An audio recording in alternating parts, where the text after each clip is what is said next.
Hi, everyone. Welcome to this week's Weekly Notice with your host, Andy Ngo.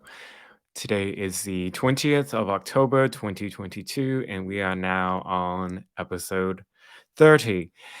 Um, I read the questions and comments that come in throughout the live stream, and I saw that some people last time were unhappy that I didn't address more questions that were sent in.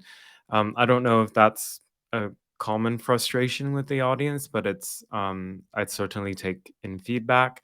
So I'll make it more of a priority to when it comes to the time slot to get to the questions and comments.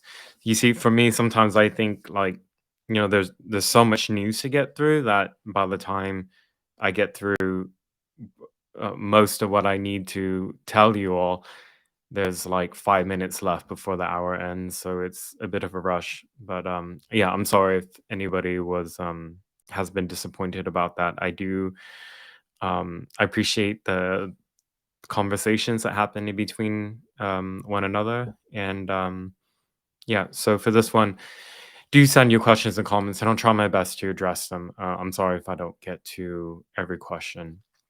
Okay, so um, I this last weekend I went to an event called the Battle of Ideas. I'm gonna pull up their website. Um, how do I describe it? Here's a page. Um, so basically, it's been going on for a number of years now. It takes place in a number of places in the United Kingdom, but the big one is in London. And I um I was so the reason why I'm telling you this, primarily an American audience, is that it makes me really sad that in the United States, a similar type of event isn't really able to happen anymore. So the Battle of Ideas is essentially what it is sounds like. It's a 2-day jam-packed um, political social debate conference. There are multiple panels, dozens of them that are going on. You can pick which one you go to. Oftentimes, the big problem is there's too many good ones scheduled at the same time. But I mean, that's a good problem to have. And um, there's a very healthy representation of both the left, right, and even apolitical there. And I struggle to think of something in an American context where there's something similar. Our political conferences in the US are either staunchly left wing or right wing. So there's CPAC, obviously, and then there's the TP USA stuff. And then on the left, there's NetCon, there's is it South by Southwest? There's, of course, many other ones. And people just sort of stay in their political lanes. Um, I think that's a reflection of the polarization in the United States. I know Politicon does make an effort to bring together left and right, but usually in those environments, what ends up happening is that one side just dominates the other, and the smaller group of people just don't feel welcome, so they don't go anymore or they boycott the event essentially. I mean, a lot of conservative speakers to Politicon have been really mistreated, in my view, by some moderators and others in the past. Um, so the battle of ideas, I kept telling um, the British people I met that you're really lucky you can have an event like this without one, without any protests outside, two, without any significant effort to try to shut down the event, and three, that you're able to bring left wing people to debate their ideas. Um, it's that's quite hard to do in general, but it's nearly impossible to do, in my opinion, in the United States. Um, the left have really internalized this philosophy from Yakuza of repressive tolerance, which is this belief that you cannot tolerate any conservative or right wing ideas. And you must do anything to make sure that those views are not able to be expressed. So they view like if you are debating a conservative that you might be um, I don't know, platforming them or something. So that's also the reason why conservatives aren't invited onto even like some of the YouTube platforms that are run by left wing people. Or if the left wing person dares to invite conservatives on, then the program is shunned by their own audience. Um, so I want to highlight a clip that I thought from one of the speakers there. It's by a young woman named Emma Webb, who is an academic as well as somebody who goes frequently on television to give a socially conservative and socially political analysis of various things that are happening in public affairs. Um, there's a comment that she made. I'm going to play the clip where I went to as a participant in the audience, um, a panel event on if cancel culture is killing the arts, and Emma Webb was on there. Another person that was on there was Winston Marshall. Winston Marshall, that name rings a bell. He's the former banjoist slash guitarist of Mumford and Sons. Right around when my book first came out in January 2021, he sent a nice tweet about my book, and there was huge uproar in the music industry, and he had to apologize for it, and later on ended up leaving the band. So he's now doing a lot of speaking and writing, defending freedom of expression. Go follow him on social media if you don't already. Winston Marshall. He's second from the right in this video frame. But anyways, I want to play this clip from Emma Webb because I think her quote is so excellent. I think that cancel culture creates this climate of censorship through fear, which basically amounts to menticide, the killing of the mind. A very good example is what happened to Winston. So Winston tweeted something that was so completely benign. He basically said that you read a book and that you liked it and that you thought the author was brave. And I think that this is actually part of it. The fact that it is benign is a power move. It's a way of whipping up a storm around something that is benign, that makes other artists look at that and think, well, if this can happen to Winston, then this can happen to me, because I also say benign things. So it creates this impression that the tripwires are always changing, and that uncertainty solidifies social control. And that leaves the artist with two choices. You either have to live in fear and resign yourself to the fact that one day you might be asked to make a gesture that goes against your conscience, or that you'll be asked a question that will, if answered truthfully, end your career. And you are basically forced to accept that everything that you've worked for, probably since you were a child, you might need to sacrifice for your conscience. Or, on the other hand, you may have to sacrifice your conscience in order to protect everything that you've worked for. So consciously or not, you prevent yourself from having any original ideas or thoughts, because if you did, then you might expose yourself. I thought what she said there was just within a 1 minute clip, such a good summary of this uh, phenomenon that has swept the United States and also the United Kingdom, as well as Canada and Australia. I would say the entire Western Anglo sphere. Um, she said one part that I thought was just kind of really just sums it up, is that the tripwires are constantly moving and you have no idea where they were to begin with. And that's the case. I mean, in the American context, some of you might remember a lo-fi indie musician named Ariel Pink. Ariel Pink was somebody who went to support Donald Trump on the 6th of January before rioting happened.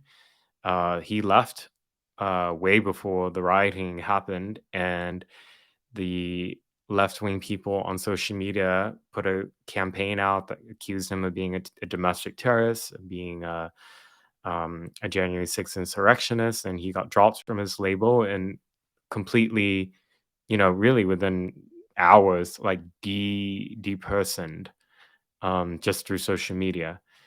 And this is somebody who spent decades working on a music career. And I mean, his is a particularly extreme example of what can happen, but um, I've experienced it myself too. I didn't. There were all these arbitrary tripwires that the left and the far left put up, and if you somehow walk over it, or even if you don't even actually walk over it, um, you can suddenly be persona non grata. I mean, yeah, my I didn't know that it was a tripwire, for example, to record videos of far left violent extremists carrying out violence in public.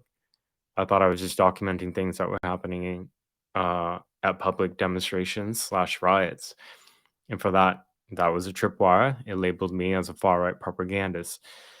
I did ask a couple questions at different panels. I'm gonna play one of the a clip where I asked a question. Yeah. So I went to a panel on education, sex education, actually. So this is a big thing in the U.S. right now, obviously, because a lot of parents are objecting to what's in the curriculum and what's in some of these books that are available for young children. Um, so this was a question that I asked the panelists. Okay. Thank you. In the United States, in a number of school districts, parents have campaigned and protested over uh, children's books that are available in the library that depicted illustrations that are quite sexually graphic. And in some of those campaigns, it has been successful where those materials were removed.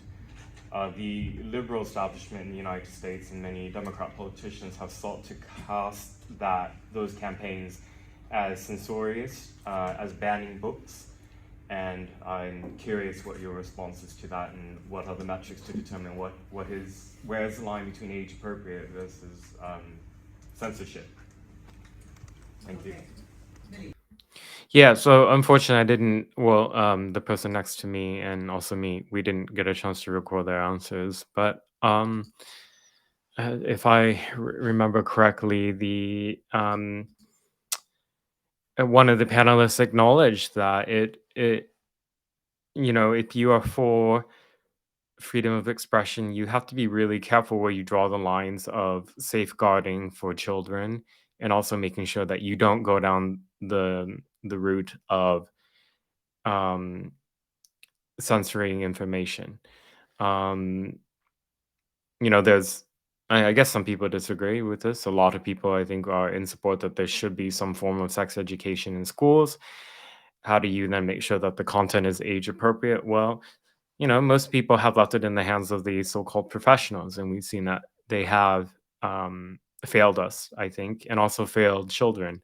Some of the material that's been available for young children, you've seen the pictures of those illustrations where, I mean, it's pornographic. I would just say that's not safeguarding, to where a children can access that information without like appropriate guidance, I guess. In the best of situations, if certain things are unavoidable in part of the sex education curriculum, that it needs to be carefully guided by trained professionals.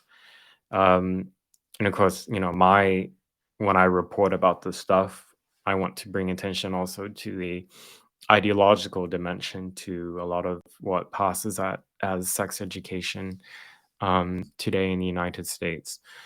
Okay, so that was the. Oh, I'll play you one more clip of another question I asked. So there was a panel discussion event where um, a man named Andrew Doyle, comedian. He was also the mastermind behind the satirical character Titania McGrath. You might remember how that Twitter account had really great tweets, just essentially saying exactly what some SJW would say. Um, and it was so absurd that you wouldn't really know if it was real or not. But he was the mastermind behind, not mastermind, he was the brains behind that character. he was on a panel with a academic named Frank Ferruti, and this title of that panel was how wokeism overtook the West. And so they were talking about wokeism in the British context, giving examples of people posting things on Twitter or social media and getting visited by police or getting arrested, but not necessarily charged, but getting interrogated. Things about, all the things that we're familiar about that's happened in the US has happened also in the UK, but to a lesser extent. And then I brought up a question. I'm just going to play the clip and then I'll provide more context to it. Thank you. I come from the United States, and in the American context, this social, political, ideological phenomenon has become actually deadly. And so, as an outsider here, I find it actually quite, in a way, kind of cute and cuddly that the manifestation here has been things that are annoying, like vandalism with paint, fortunately no permanent damage, blocking streets. What I saw, like in my home city of Portland, Oregon, was literally neighborhoods set on fire, people bringing knives and guns with impunity and maiming people and even killing somebody in my city, all under the name of so-called social justice, anti-racism, anti-fascism. I'm wondering if the way that it's manifested in the United States is unique to the US in that it's not something, for example, that is inherent in sort of the logical conclusion in this ideology. Yeah, so there were a lot of other people asking questions, and I think just in the shuffle, unfortunately, the speakers didn't get a chance to answer mine. So what I was trying to get at is that I'm gonna put a video on background while I discuss this. So some of you, if you've been on Twitter, you've probably seen these videos of like where these environmentalist left-wing activists have been doing things like what you're seeing here, like just gluing themselves to the ground in art galleries, taking paint and spraying it all over businesses. They There were two young women, I think two girls maybe, who hurled a can of soup, tomato soup, at a Van Gogh classic, and they're doing all of this in the name of demanding that fossil fuels ends. And so when I look at all this stuff, um, like I said in that question part, um, I almost view it as kind of like it seems benign in the sense that we as Americans have been accustomed, or I should say maybe victimized by so much worse as part of this, on that continuum of radical leftist direct action. Because in the UK, they're doing things like, this type of vandalism or blocking streets by sitting on the ground. They're not hiding their identities. Um, they're not assaulting people, and they're not setting occupied buildings on fire. Whereas in the US, we have seen all that. And in some places, we're still seeing that. And many perpetrators have never been caught, or if they were caught, were let go. So what I was trying to get at with my question was I'm wondering if there's something unique to the American SJW ideology, if you will, that makes it become so violent as sort of a logical conclusion, or if maybe the British one is kind of like a separate branch in that it shares essentially the same ideology except for a core embrace of violent direct action. And that's really important. I'm still thinking about it and trying to figure it out myself. I'm not really quite sure what the answer is. Um, my hunch is that the ideologies are the same in that the UK is just further back on the same train ride. Um, that isn't to say though that they will, in some time in the near future, have the same type of violence that the US saw in 2020. You have to also remember that the criminal justice system there is very different, and the court system is different. It's less compromised, and their prosecutors are less ideologically political as they are in the US. So I think, yeah, these other type of variables will affect the outcome. But yeah, so okay, that was my time at the battle of ideas and just my various thoughts also about a number of issues related to freedom of expression. I wonder what you all are thinking in the Q&A. Um, okay, so it's kind of become a recurring theme um, on Weekly Notice that drag queens and children are is somehow in the news. Um, you probably may have seen this video now. I'm not going to play the audio because the song is really graphic. So there's a person in drag. Compared to other costumes actually that we've seen, this is actually not that revealing. That at one point that person does lift up his dress to expose the panties. Um, but yeah, so dropping it low, um, while the song that's blasting out with the child in the background, the song is about women's genitals and various sex acts that can be done to it. So it's rated X, I would say, the song. Um, and this video has received, let's say, 2.4 million views. It was recorded by Sarah Gonzalez. This happened at an event at the Ebb and Flow restaurant in Plano, Texas. Um, these they call these a brunch drag shows. They happen on the weekends, so it happens in a restaurant where there's, in addition to drinks and food, you have these performances, and they've become really popular. And a lot of women are bringing their children there. That's one thing you'll notice, that it's mothers bringing their young children to the event. Um,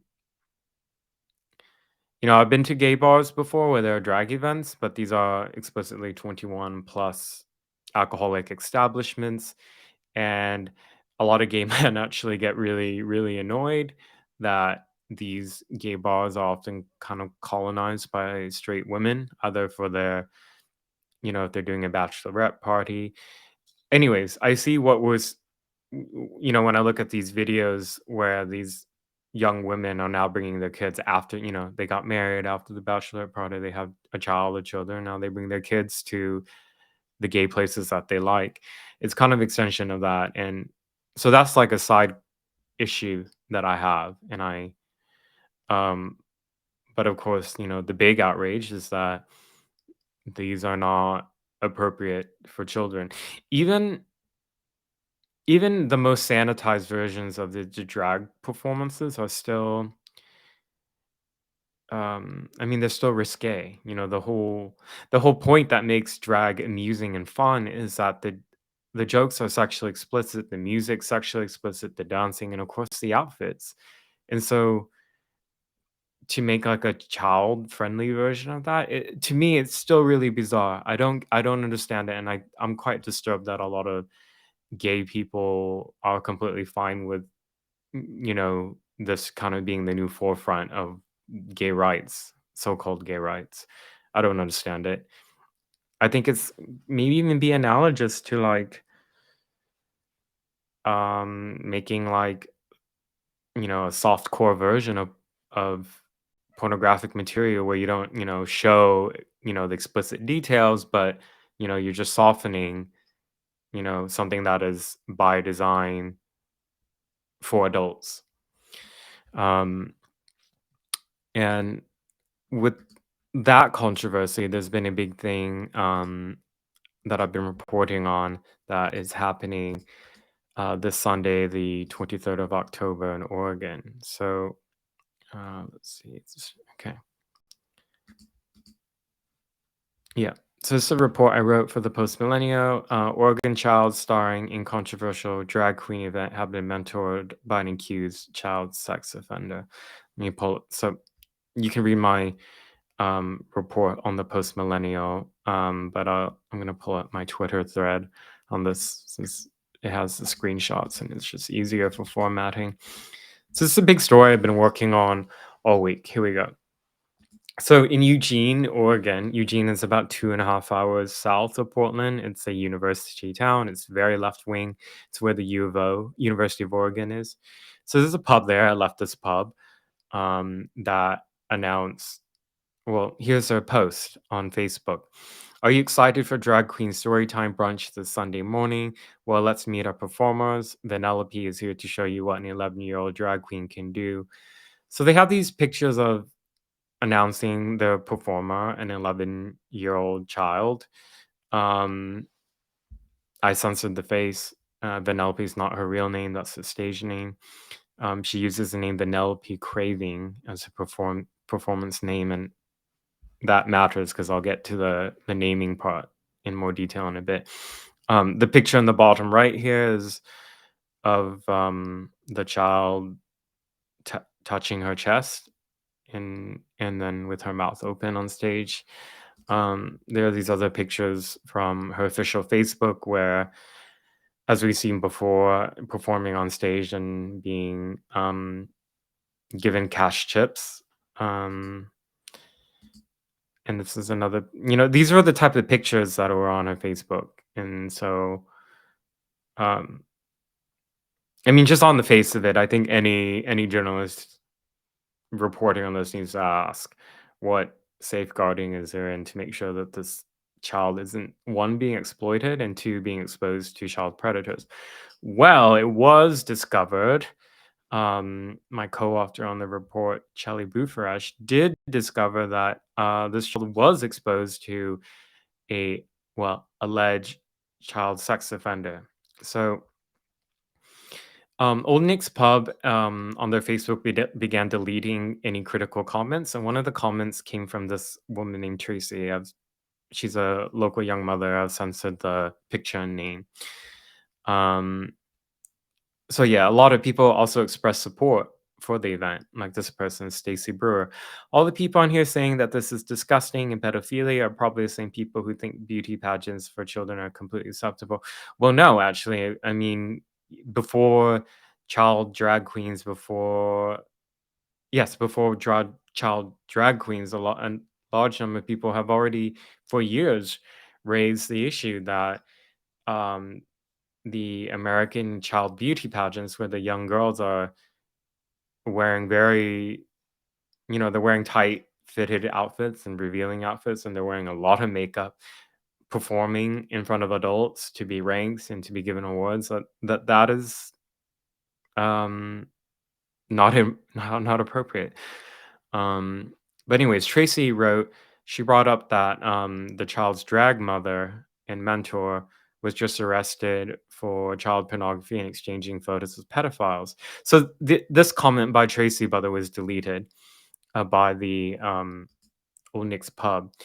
And then, so in my reporting, I then was digging into, wait, did she have a drag mom who was arrested for child sex abuse offenses? And sure enough, yes. Um, Kelsey Boren is the real name of the person, drag queen who used the name Always Craving. That's this person on the right.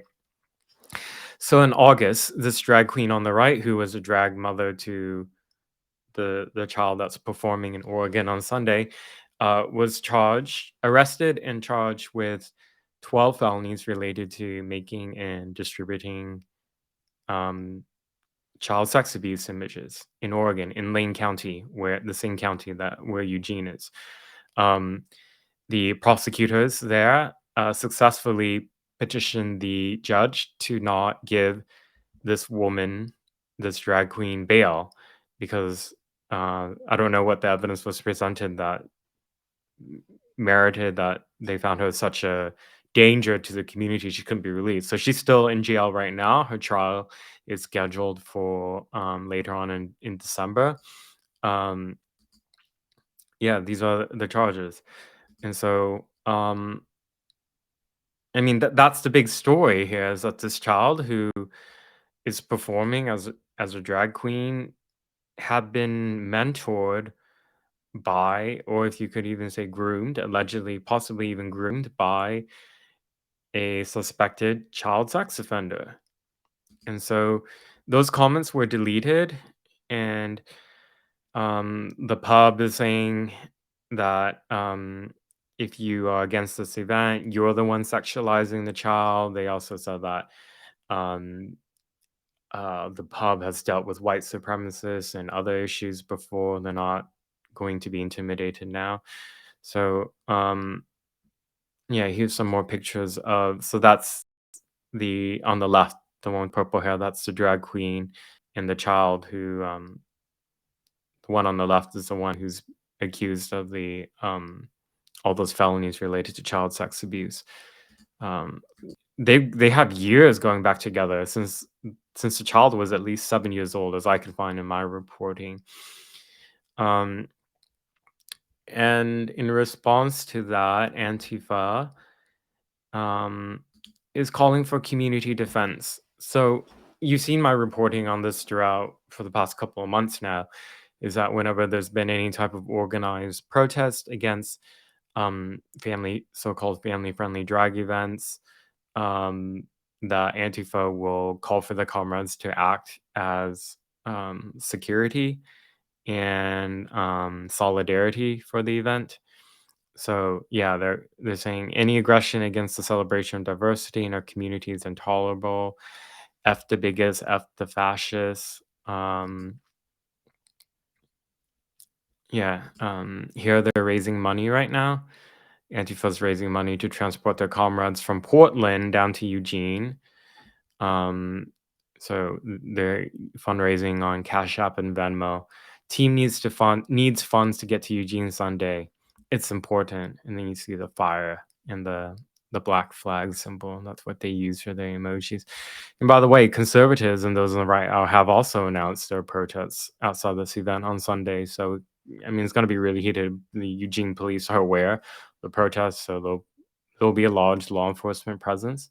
This is Eugene, this isn't Portland, so police will be responding most likely. And this is a flyer for the conservative protest, Save the Children, stand against the sexualization of children.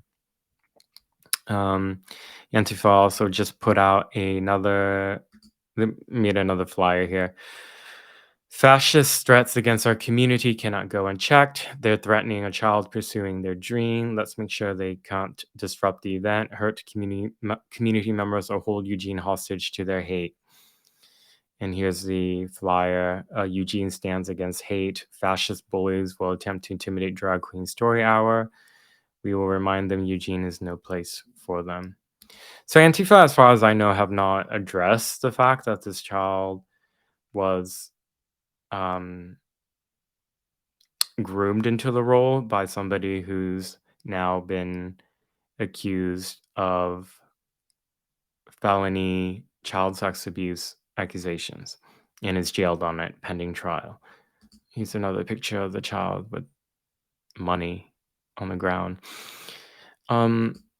So in my report here, which you can read on the Post Millennial, I did land an exclusive interview with the current drag mother of the child, um, a woman named Jennifer Hibbs.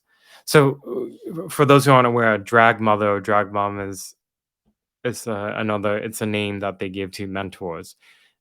Certain drag queens will adopt amateur drag queens or those who want to get into it and teach them the art of the trade, if you will.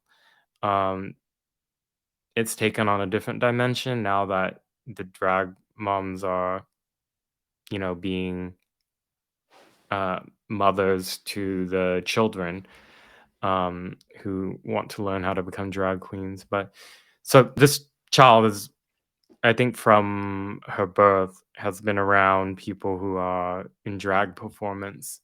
But the current drag mom, Jennifer Hibbs, did clarify to me that, well, she said that she doesn't think the girl had been abused in any way by the other drag mother. She said that the times they were together, they were never alone.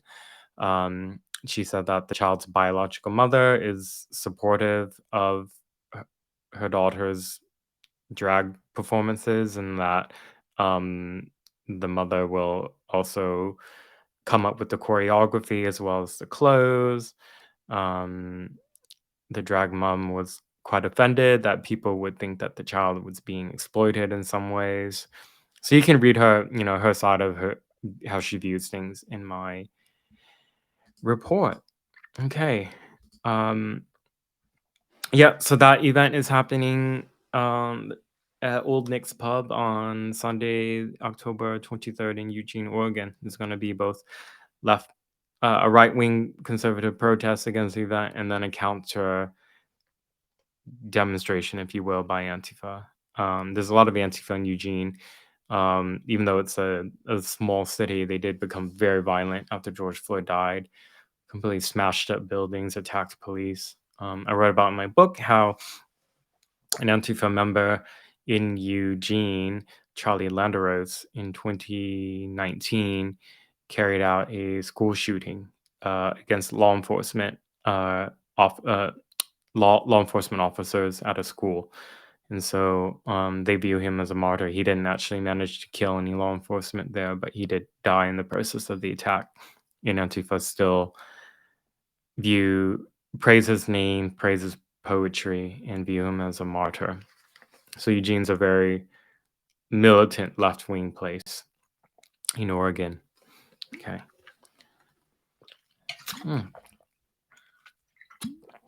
Questions and comments, keep them coming. Wow, shows just flies by and there's so much news to get through. Okay, another report I worked on, I'm going to just talk about that. It's related to this whole subject. Here we go. This is also in the Post-Millennial. Trans-Australian child sex abuser had depraved sex abuse content involving babies. So this is a trans woman, as in male to female, identifying in Adelaide, Australia, who was convicted after pleading guilty to court in Adelaide, Australia. The details are pretty disturbing, so content warning, trigger warning for anyone listening. The person's legal name is Josh Dean French. Excuse me. The female name that they adopted was Jada Dean. So an investigation was launched into child sex abuse content, and she was implicated in the investigation. So law enforcement in Adelaide seized her mobile computer electronic devices and found dozens and dozens of child sex abuse content that included victims as young as toddlers and babies. The judge detailed this in the transcript, and I quote from it. I'm going to quote from the judge. This is the convicted child sex offender here. The judge said, quote, "I will not repeat the detective's description. Suffice to say that the material found in your possession, whilst not extensive, includes some extremely deviant and depraved material involving the sexual abuse of children, ranging from teenagers to very young children and babies. To describe this material as disturbing is an understatement." And this individual was also convicted. In the course of their investigation, law enforcement found that there were some videos that Jada Dean or Josh French recorded where she was masturbating her penis next to a young child in a video, and the child was her friend's child who had been left briefly in her care. So that's a report I did for the Post-Millennial. You can read, there's more information on there. She was sentenced, by the way, to 4 years and 10 months in prison with credit for time served. She will be eligible for parole by May 2024, which is much earlier than the full nearly 5 years sentence. But yeah, so this case, by the way, I mean, follows in the same city, Adelaide, there was another trans um, alleged sex offender who's now being prosecuted. I'll pull that story up. That's just an individual. So this person's from the same area as the one I just talked about, Adelaide, Australia. So Rachel Queen Burton, another male to female transsexual, is a is a TikTok star. So if you go on this person's TikTok, you'll see lots of videos. Some of them have a lot of views. Um, the case has been adjourned for now because prosecutors are doing further electronic analysis of the laptop. But anyways, the child sex abuse offenses was related to sex abuse images that were found on this allegedly found on this individual's devices. So yeah, here's some of the videos.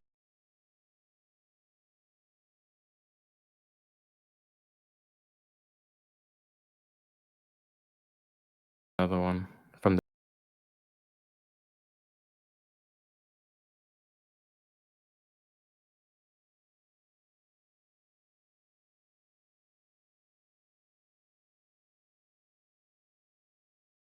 yeah. So it's not just conservatives who have taken issue with this trans stuff and in relation to children. As I've talked about a lot before, um, and women's rights activists, particularly in the UK, have been at the forefront of voicing their staunch disagreement about all of this. And one of them is a woman named Kelly Jean Kay, who I've talked about um, before. When I went to Brighton recently, you might remember the videos I recorded where there was an Antifa was there, and I got the video of the person being arrested and demasked. A colleague and peer of mine, Stuart Mitchell, recorded the viral video. The heavyset staffer for an MP who was calling a baby a fascist. Anyways, Kelly Jean Kay was the woman that all these people were opposing. She's currently in the U.S. touring right now, and she's going to let me see. She's going to places like San Francisco, Portland, Seattle. She just did LA. So the San Francisco event's coming up. The Portland one is on October 25th. Um, what I don't know if the British women's rights activists realize this or not, but the American left are really, really violent. And so in the UK, you can have events where the left will protest you, but the likelihood that they will, for example, bring weapons to try to maim you is low. And on top of that, police show up in such large numbers where those type of acts are then really discouraged because the likelihood of you being arrested is very high. The US is very different. You're all familiar with in many cities, far left militants, Antifa, carrying out violence with impunity and getting away with it. Sometimes doing it in the near presence of police watching who don't intervene. Um, so Antifa have caught wind of Kelly J. Keen's event in Portland, and one in particular is a Portland Antifa leader named Isabel Rosa Araujo. That's this person's trans Antifa member. That's the new name that this individual has adopted. They were previously known as Philip Haskins-Delici. Yeah, so this person is right now is using Twitter to advertise a operations budget for weapons for Antifa and asking for donations for Venmo and Cash App. I've talked about over and over how these fundraising platforms, including GoFundMe as well, are used by Antifa for violent criminality. Yeah, so this is Isabel Orejo. I've talked about this person before in my own reporting. I don't think I've mentioned this person on weekly notice before, but This person has been very militantly active in Portland for a number of years. They threatened me. Tried to stalk me before. Very dangerous person. Yeah, so this is from the Twitter account Aspen161 Demon. 161, by the way, is the numeric rendering of AFA, anti-fascist action. So anytime you see 161, um, know right away that that's an Antifa dog whistle. Yeah, so here's this tweet. It's probably hard to see. I'll just read from it. Short list of what is needed. Um, it's too small. Sorry. Um, One 26-inch collapsible baton, plus 2-day air shipping costs for rush delivery, one Bowie knife, a spare black umbrella, a spare set of eye protection. Um, this person says they're trying to build another plate carrier and need pouches and holsters for a baton, pepper spray. They're asking for $161, 161. Here's an also interesting quote. And I will take care of the rest of everything else I need when I get paid my Social Security disability in 2 weeks. Anything and everything helps. Let's defend Portland.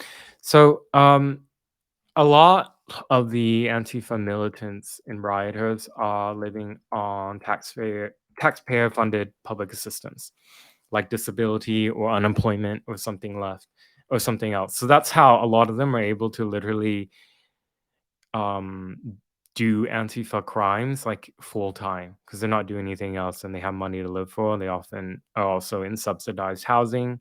They get other benefits. If they happen to have a child or children, they're getting more assistance that way from taxpayers. Um, Here's another picture of this Antifa member. They post a lot of threats on social media and videos as well. Things like this brandishing guns, knives. Um, Here's the post about the operational budget. So this, it's very organized. I mean, look at this. They're using sort of like organizational terms, operational budget. You know, um, yeah. So I've reported on this person before, which is how I had all these photos handy. So if you notice on the neck right here, this individual also was branded with the Antifa symbol, which is, they're basically like a gang. They operate in that way. Um, this is Kelly J. Keene, who they're trying to shut down. She went viral for this clip. She went on Tucker Carlson. I'm not a vet, but I know what a dog is. Yeah. So she also sent me a statement, by the way. So I'm just going to read it quickly. So this is her response to these threats from Antifa. We know violent, misogynist men get very angry when women say no. It may surprise them to know we won't stop saying no. We will continue to withhold our consent to the theft of our rights and butchering of healthy children's bodies. Until it stops, we won't stop. We are making a documentary about this USA tour, which will show the incredible fight back women throughout the country are forging to stop the erasure of women's rights, spaces, and language. American women have been ignored for such a long time and have suffered terrible losses. Yeah, what she says is true.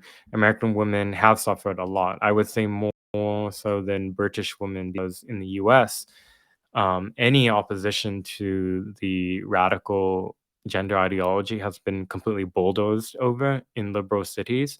So if you're a woman in one of those cities, you are completely silenced, and if you speak out, well, you get met with people like Isabel Rajo, who will threaten violence and crowdfund money for weapons. Yeah. Okay. Um, Let me give a side update since people like hearing about Chaz.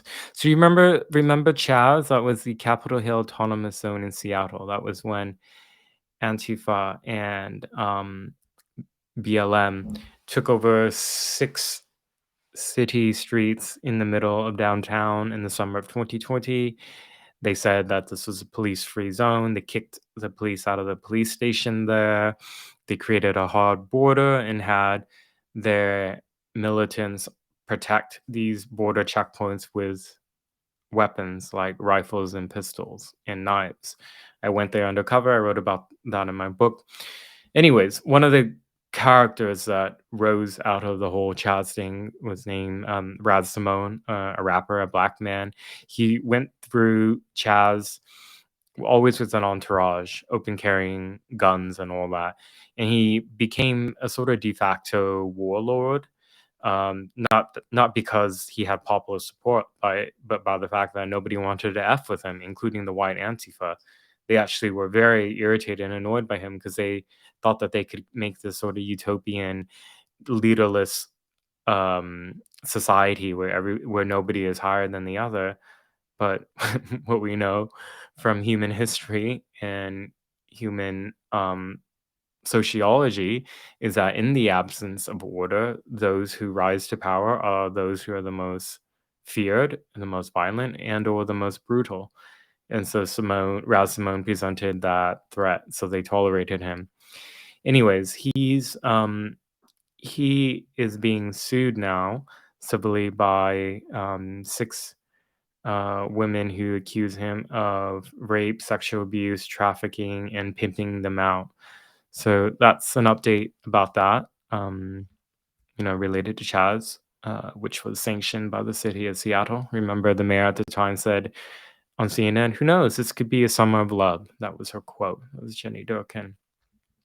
By the way, Chaz wasn't just this occupation. There were 6 shootings there, including the murder of 2 people, including a black child. So Chaz had a higher per capita um, black homicide rate than the entire city of Seattle by the Seattle police. That's their legacy. Do not let the media or left-wing activists let the public forget what happens when Antifa gains power. Okay. I am going to get to your questions and comments now. You have a couple minutes left to send in stuff if there's anything else you want to ask. Okay.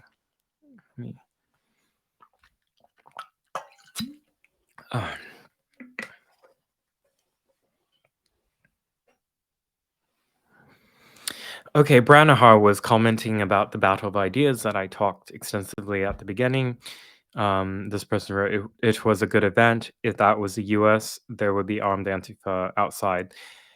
Yes. Not only would there be armed Antifa outside, I don't think the event could even happen. The venues would just cancel. We've seen this over and over. People will organize some type of campaign online and start making threats or try to intimidate the venues. At first, they won't use threats of violence. They'll say things like, you're hosting a white supremacist event, or that they'll say white supremacists will be in attendance, or that some of the things that are discussed at the event are far right. Therefore, what you need to do to keep the community safe is to make sure the event doesn't happen. And then when that doesn't work, they move forward on things like making threats against the venue or the people who work there.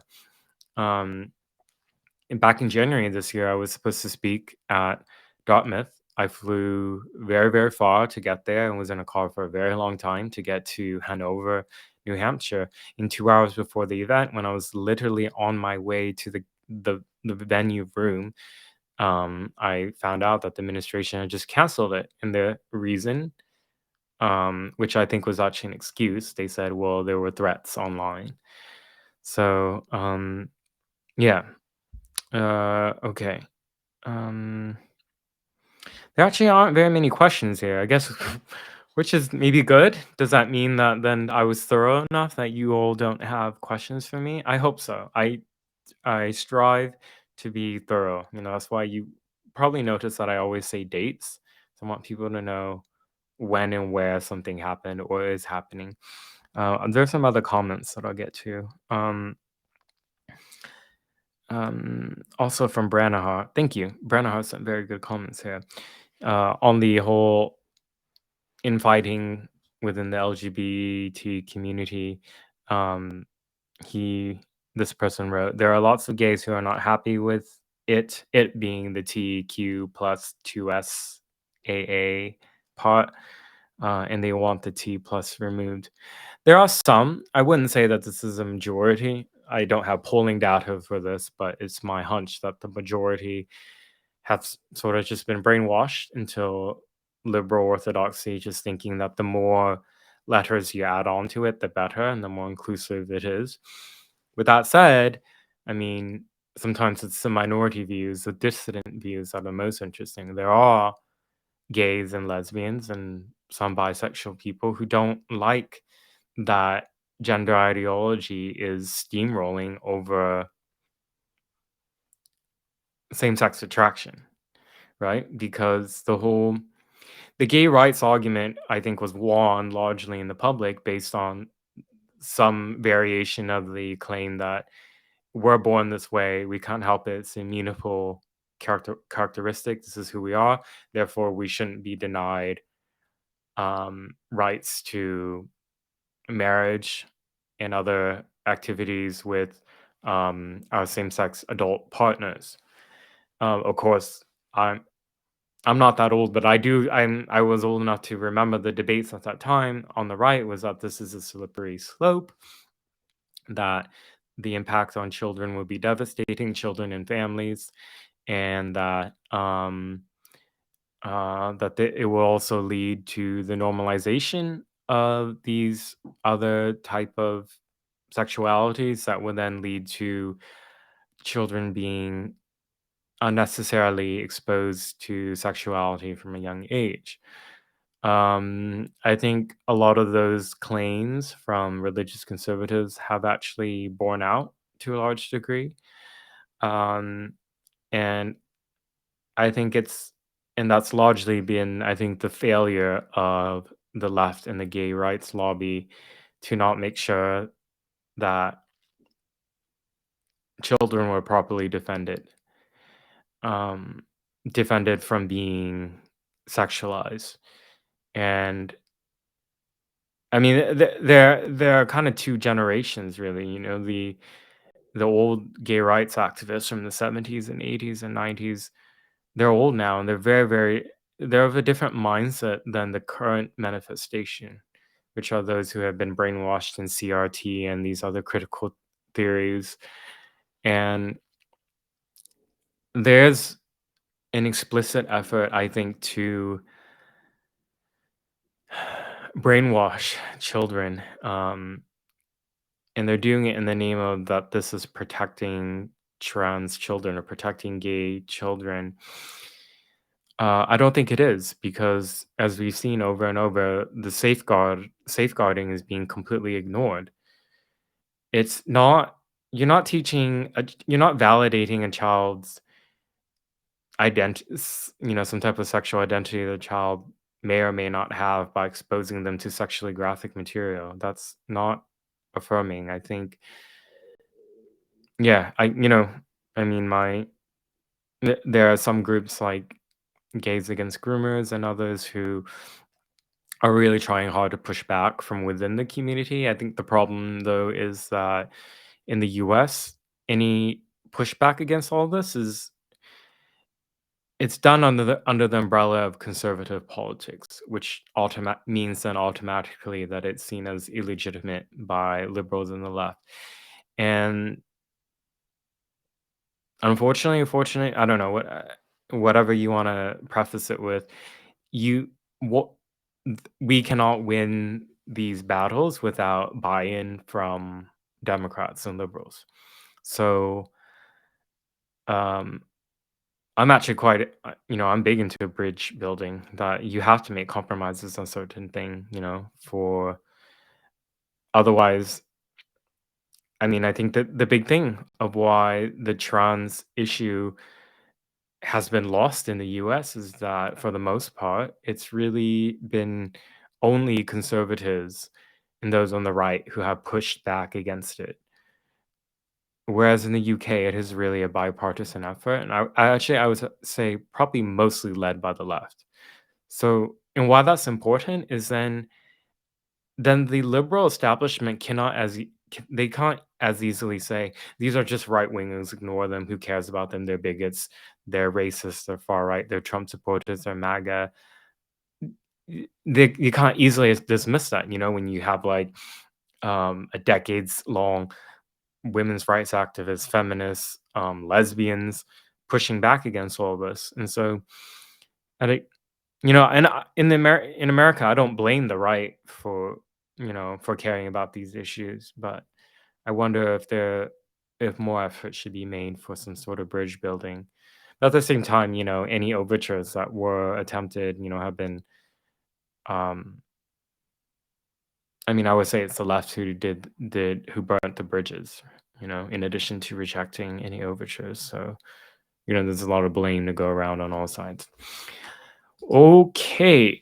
Um,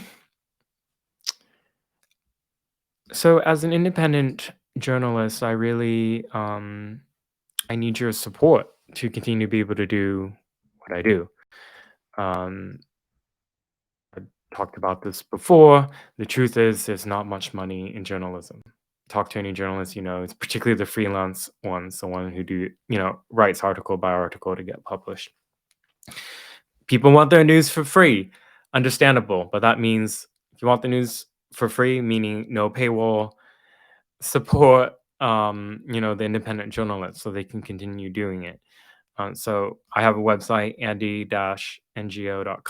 This is here with my big old face. Sorry, it looks it feels weird seeing this big old picture of me. But yeah, if you go to andy-ngo.com, you can read my articles. I publish every week. I work so hard to get stuff out for you guys, and even then, there's so much more I wish I could do. There's just not enough time.